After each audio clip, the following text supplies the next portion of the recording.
Hey there everybody, in this video we are going to continue our adventure in using the difference quotient to calculate derivatives of functions. So let's get some derivative functions here. Alright, just as a recap, this is our difference quotient. The derivative f prime of x is equal to the limit as h approaches 0 of f of x plus h minus f of x all over h. When you're doing this, you're going to want to make sure you group that whole first part and second term in their own little grouping symbols, especially if there's multiple terms within there, because that'll be a reminder that this negative sign affects everything that comes after it. When we are doing these limit evaluations, terms will naturally cancel out, so something to be aware of here. All right, so we have our first function, the square root of x plus 2. Let's get our derivative here. So our derivative, f prime of x, is going to equal the limit as h goes to 0 of the square root of x plus h minus 2 minus f of x, which is the square root of x minus 2. Oh, that was a plus 2. All over h. So this is what we need to clean up. So let's go ahead and do that. All right. I can't plug in 0 for h because then I'd have 0 in the bottom of a fraction. Cannot do that, so somehow this thing needs to clean up. I have two radicals being subtracted, so to me that is a dead giveaway. We're going to need to use conjugate pairs. So conjugate pairs, again, have the same terms, but just a different operation between. So if that's got a plus, this has a minus, or vice versa. So this would be x plus h plus 2. This is just x plus 2. Whatever you do to one side of that fraction, have to do to the other to maintain balance. So now when we do this, let's see what happens. We're going to have limit as h approaches 0. When I distribute conjugate pairs, I get the square of the first term and the square of the second term separated by a minus.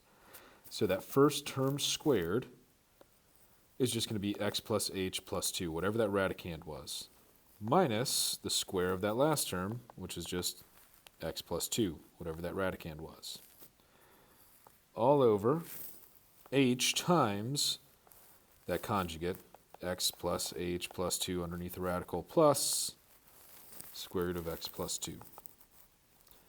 Oop, and as I'm looking up here, I realize I made a whoopsie-daisy. That should not have an h there. That's my fault. All better. All right. So now let's see what cancels out. Let's see here. This minus sign will affect this x and that 2. So this x and this x are gone. The 2 and the 2 are gone. The only thing left there is going to be this h. All right, so I have the limit as h goes to 0 of the function h over h times the square root of x plus h plus 2 plus square root of x plus 2. These h's will cancel, and I'm left with a 1 in the numerator. If there's nothing left over, you need to have a space holder, a little filler. And if h is going to 0, this h right here is going to approach 0, so inside of that radical, I'd just be left with the x plus 2. So this whole thing turns into a 1 up top, and then I have an x plus 2 underneath the radical plus another x plus 2 underneath the radical. So my derivative function here, after I simplify everything, is 1 over 2 of those x plus 2 radicals. So I now have my derivative function. Yeah. Hard part of this problem is over. Holy smokes, I wrote that small. Hey-oo. So we have our derivative. Now that you know your derivative, you can put it to work. If I wanted to figure out f prime of negative 2, 0, and 1, well, I'm just going to plug in negative 2, 0, and 1 into that function. So negative 2, 0, and 1. If I plugged in -2 for x right here, -2 plus 2 is 0. Square root of 0 is 0. So I'd have 1 over 2 times the square root of 0. That is just not possible. Cannot divide by 0. So our derivative here is undefined. Interesting. Let's plug in 0. If I plugged in 0, I'd have 1 over 2 times the square root of 0 plus 2, which is 2. So 1 over 2 rad 2. Or if you really wanted to, if you wanted to rationalize it, depending on what you're being asked to do, you could call that a rad 2 over 4. That's the same thing as well. If we had f of 1, that would be 1 over 2 rad 3. Again, if you wanted to rationalize that, you'd have a rad 3 over 6. Sweet. So we just evaluated that derivative at 3 different spots. The hard part is probably muddling through all of that algebra to get to that derivative. Because when we're doing this, right here, this step, this is the calculus. Everything that follows, this is all just algebra. So calculus is done very early in these problems, and you just have to muddle through all of the algebraic work. All right, let's do one more. And I think that's it for the day. Yeah, that's it for this one. Heck yeah. All right. Find the derivative of this function and find the equation of the tangent line when x is 3. You know what? While we're here, I'm just going to get the y value if x is 3. So I'm going to plug in 3 for x. That would be 1 over 3 plus 2. That would be 1/5. All right, so now I have a y value. I still need my slope, but I just wanted that to get it out of the way. All right, we're going to use the difference quotient with this function. Let's see what happens. I need the limit as h approaches 0 of the function, let's see, 1 over x plus 2. So if I did replace an x with an x plus h, that would be 1 over x plus h plus 2 minus 1 over x plus 2 all over h. All righty. Difference quotient is set up. At this point, we've already done our calculus. Now it's time for the algebraic nightmare. I'm going to separate the numerator and denominator. This is just how I like to handle complex fractions. There are a number of ways to do it. This is my preferred method.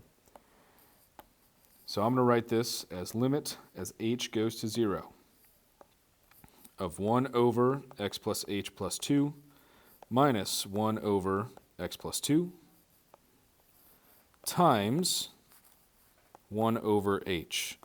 So I write it as a multiplication problem instead of a division problem. Let's clean up this part right here. Ooh, my h looks like a 2 there. That's gross. I need common denominators. So I'm going to multiply top and bottom by x plus 2 right here. And I'm going to multiply top and bottom by x plus h plus 2 over here.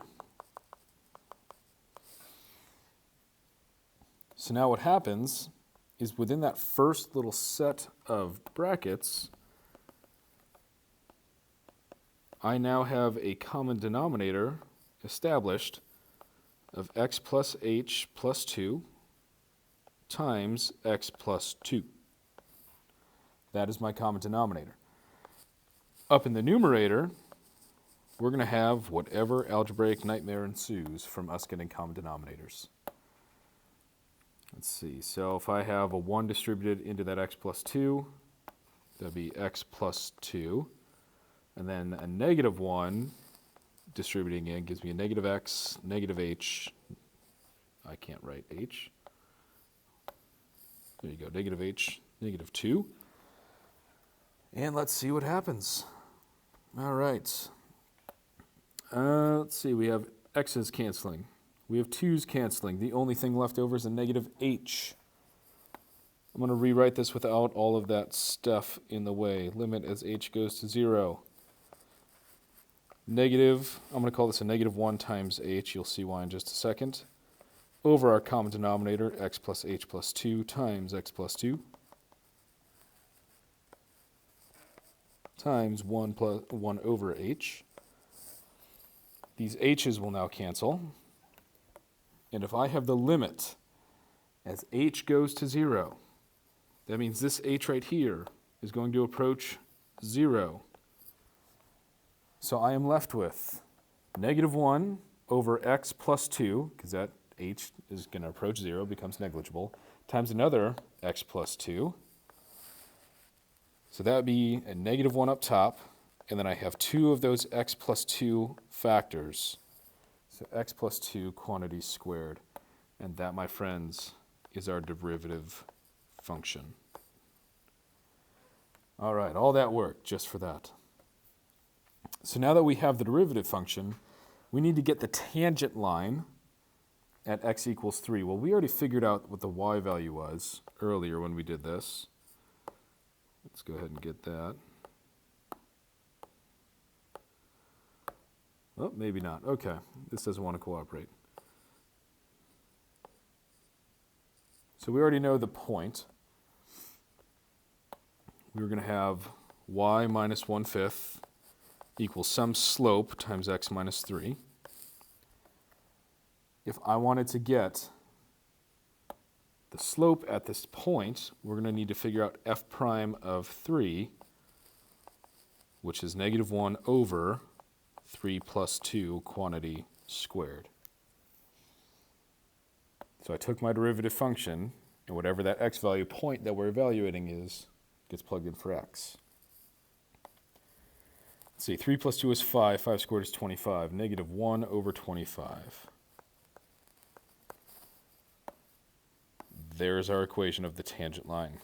If you wanted the normal line, if it was asking for a normal line for whatever reason, you would just take this slope and make it the opposite reciprocal for the normal line, which would be a positive 25, or 25 over 1. All right, that's it for this video. You know the drill. If you have any questions, do not hesitate to ask. And as always, folks, good luck, have fun, be safe, roll tide.